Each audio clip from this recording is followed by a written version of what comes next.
Selam dostlar, Doğal Düşün TV'ye hoş geldiniz. Bahçelerde en çok sevilen, en çok tüketilen meyvelerden biri de biberdir. Acısı ayrı güzel, tatlısı ayrı. Salatası, turşusu, közlemesi, dolması derken sofralardan eksik olmuyor. Ne yazık ki biber fideyi dikip bırakılacak bir meyve değildir. Biraz nazlıdır. Yeri yanlış, toprağa uygun değil ya da sulaması dengesiz olursa hemen çiçek döker, yaprak sarartır, meyve vermeyi reddeder. Bunun önüne geçmenin yolu da birkaç temel kurala dikkat etmekten geçiyor. Önce genel kurallar üzerinden bir geçelim, daha sonra fide deliğine balık unu, odun külü ve ahır gübresi koyacağımız bir dikim yapacağız ve nedenlerini anlatacağız.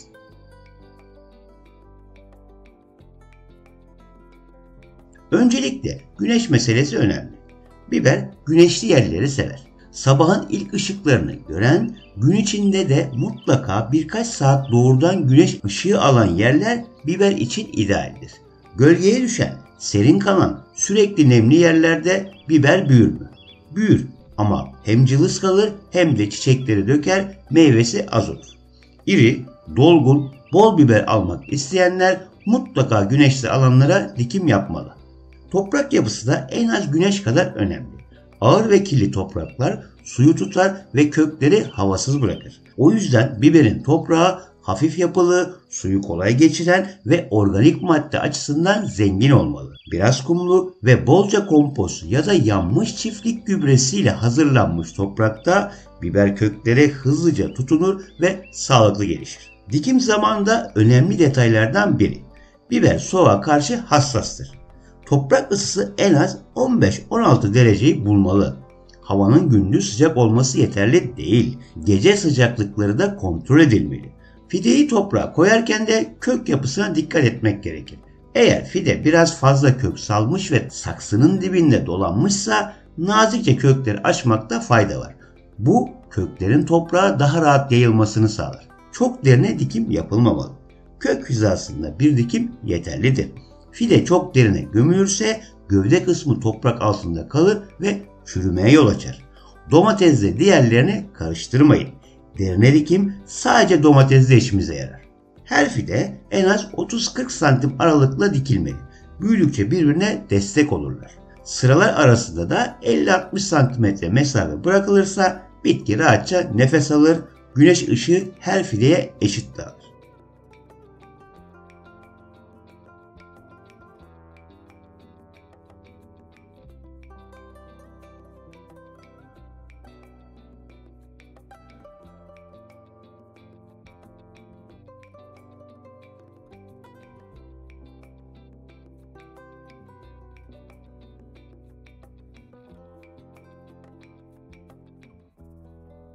Sulama işini de unutmamak gerekir.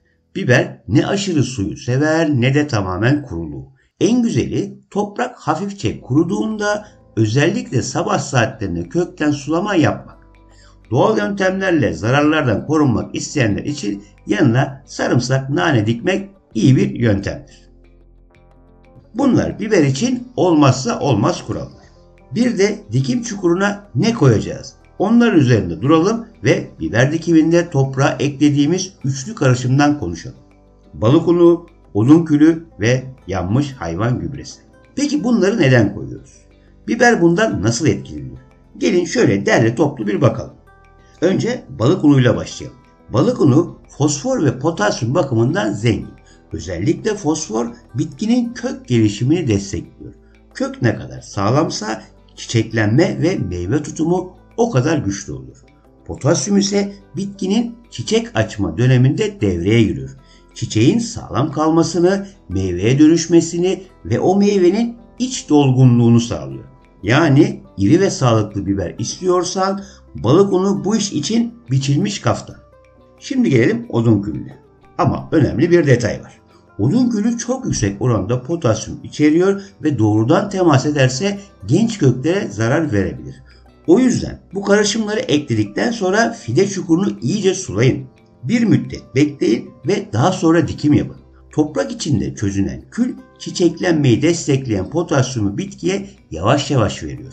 Potasyum sadece çiçeği arttırmaz. Aynı zamanda bitkinin hastalıklara karşı direncini de yükseltir. Özellikle mantar ve kök çürüklüğü gibi dertlere karşı daha güçlü olur. Son olarak yanmış hayvan gübresi. Taze gübre kök yakar ama iyice yanmış olanı toprağı besler. İçerdiği azot, fosfor ve mikro elementler fideyi hızlıca büyütür, toprağın yapısını gevşetir. Biber nazlı bitkidir. Toprağı ağırsa gelişmez. Yanmış gübre kök bölgesinde hava boşlukları bırakır, toprağın su tutmasını dengeler ve bitkiye sezon boyunca yetecek bir zemin hazırlar. Kısacası balık unu çiçek ve meyveyi güçlendiriyor, odun külü potasyum desteğiyle çiçek açmayı ve hastalıklara karşı direnci arttırıyor, yanmış gübre ise kök gelişimini ve toprağın canlılığını sağlıyor. Üçü bir araya gelince tut biberi tutabiliyorsan çiçek açmaktan, meyve vermekten yorulmaz. Bunlar zamanla suyun etkisiyle eriyecek ve yavaş salınımlı bir takviye olacak. Biz asıl takviyeyi yukarıdan vereceğiz. O konuyu da zamanı gelince anlatacağım. Kısacası biber yetiştirmek öyle çok zor değil. Sadece birkaç temel detaya dikkat edildiğinde hem daha sağlıklı fideler hem de bol meyve almak mümkün. Güneşi görecek, suyu dengeli olacak, toprak hava alacak. İşte bu kadar.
Yeni doğal yöntemler ve pratik bahçe ipuçları için takipte kalmayı unutmayın.